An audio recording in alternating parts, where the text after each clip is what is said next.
The biggest thing that human beings have ever managed to do to the planet is monkey around with its climate, and the scale on which we're doing it is enormous. The computer modeling is pretty clear that by century's end, unless we do dramatic things soon, we will have increased the temperature of the planet about 5 degrees Fahrenheit, which will make it warmer than it's been not in human history, not in human prehistory. It'll make it warmer than it's been since before the beginning of primate evolution. My sense is that the solution to these problems lies in some pretty big economic changes.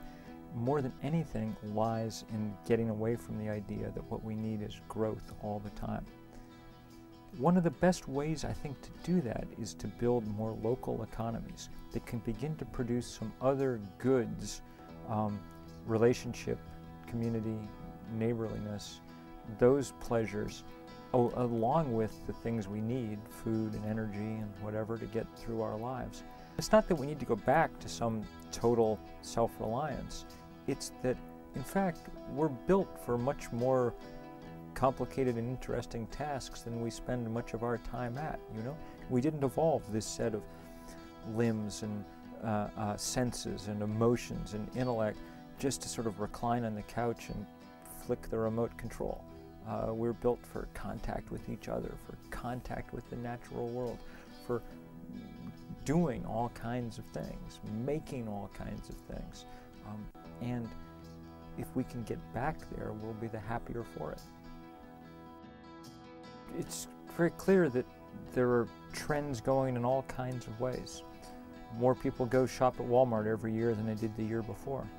On the other hand, the fastest growing part of the American food economy is the farmer's market. 10–12% sales growth a year. It's not as big as Walmart, but it's gaining.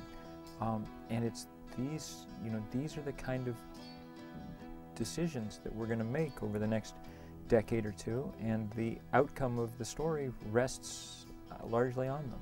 And I don't know which way it's going to go. I mean, there's immense power and momentum behind the kind of globalized, consumerized world that we live in.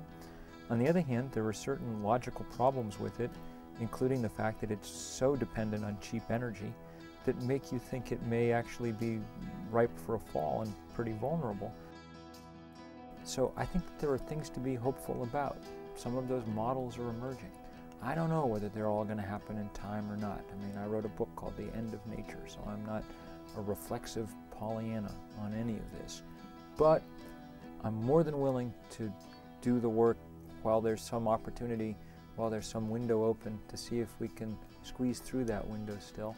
And there is still some reason to think that that window's open, so what are you going to do?